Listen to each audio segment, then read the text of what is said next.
Hey, welcome back to Happy Little Note Trees. Today we're going to talk about a couple uncommon things that I wish I had learned sooner.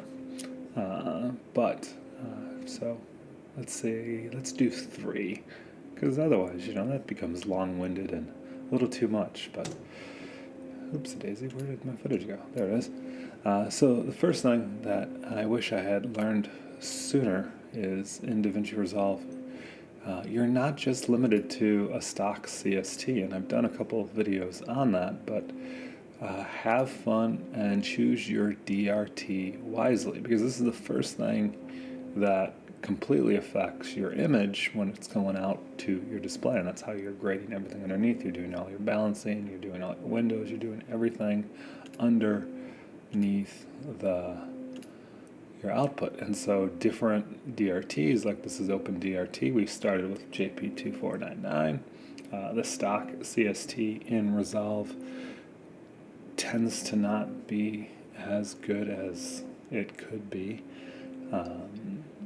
And so, they've made there's a bunch of open source things. I use OpenDRT a lot of the times just because it is close to a neutral starting point, but it's really important that is an option that you have, and diagnose how things are happening. So I have in my node tree just this little spot right here for my RGB chips to do diagnose on what is happening through my entire pipeline as it gets to this look dev level of the things that I have going on with various the amount of contrast, density, and various other hue rotations that are going on. And you can see if we hop back over to JP249, there's quite a difference between this is OpenDRT and this is JP2499.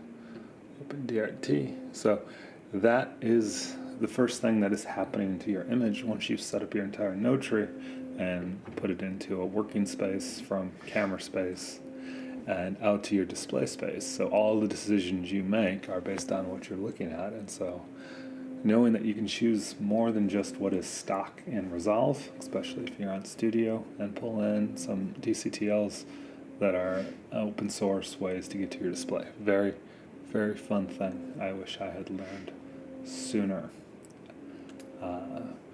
But now that we're here, the next thing that I was setting up these early nodes. So and thinking about it so this is more when we're thinking about bringing our camera spaced footage into working space and then developing a look and making it look however you want, cinematic, clean, crisp, whatever you want. These first two nodes, and thinking about this page now that there's node layers, I like to think about it more like, hey, how close can we get to being and fixing things that were happening on set, whether it be changing lighting or changing the temperature and color balance and things like that. And so these first two nodes, learning to set these to linear was a huge leap in learning how to affect things. It simplifies a lot of what's going on in the image. And so this one is just kind of my exposure, and I use lift gamma gain. It works in a linear fashion, and usually we can just tip up. I love just lightly tipping up lift and then bringing down the gamma, and that's just kind of makes what I like and steers the image the way I want and things like that. How do you like looking at it as color bars? Leave a note in the comments if you like color bars versus circles, because I'll let that ride. I kind of like the little difference. Everyone does color wheels. You can't really see what's going on unless you're looking at those numbers. Here, it's a little bit more clear. But the other thing is, so we have color balance. I have them separated. You could have them combined into the same node. I like to say that one node does one job. That way it's easy to organize and think about.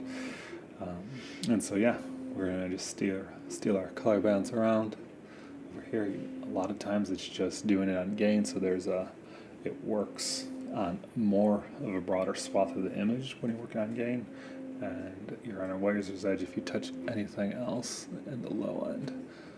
And so you can kind of just steer it around and play with it. And yeah, but learning to set this to linear, because if we were to change this back to timeline, it's going to change how those things function in a very vast, different way, where it feels like it doesn't take as much to go to crazy places. So you have a lot more control when it is in gamma linear over here.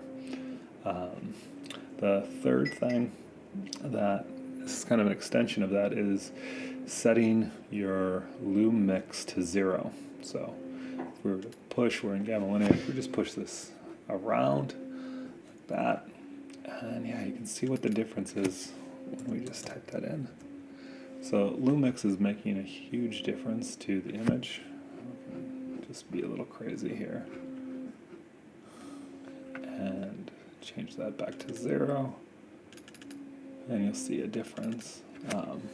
But it's affecting all 4 channels, and it's trying to do goofy math to maintain your luminance based on what was being input.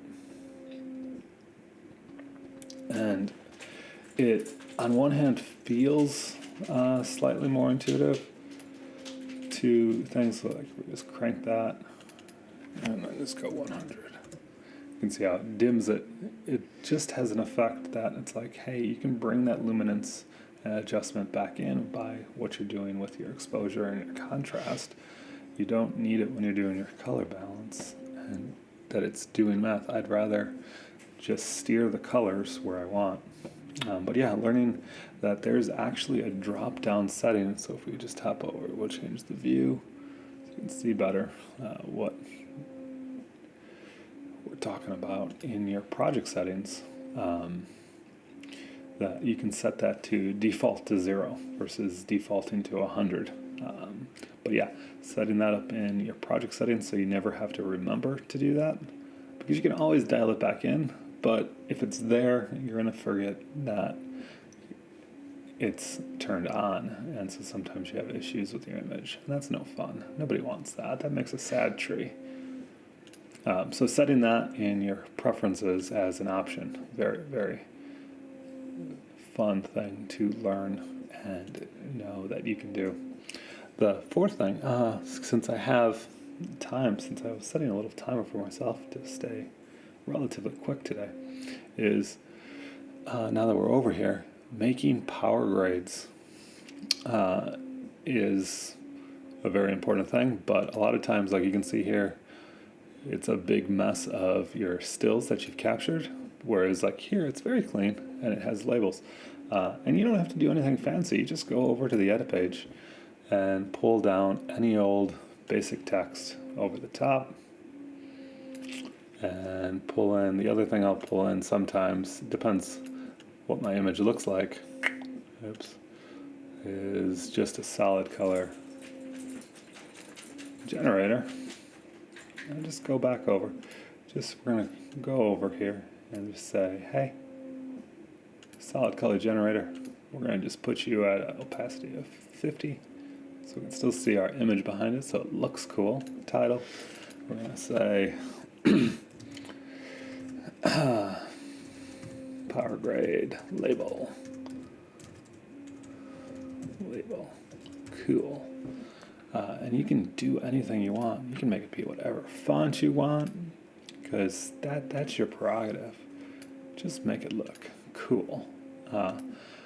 Whatever's going to help you. If you're sharing it, try to keep it nice and clean.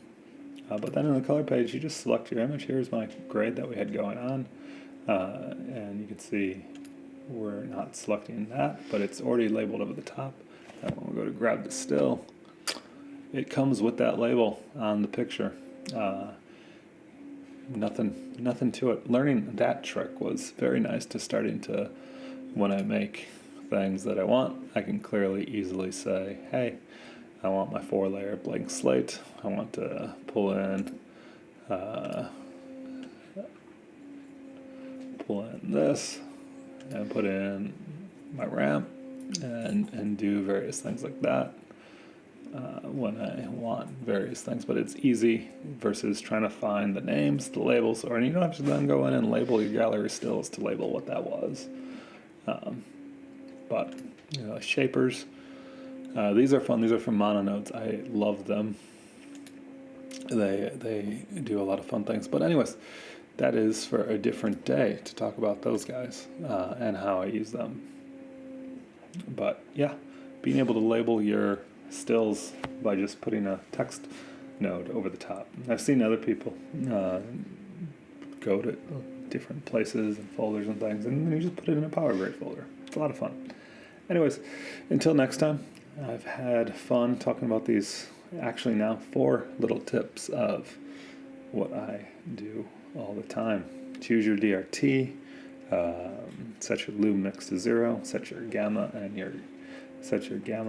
your first 2 nodes to linear, and then easy peasy labeling of your Powergrade stills. So until next time, like, subscribe, do all those YouTubey things, watch another video. That'd be fun.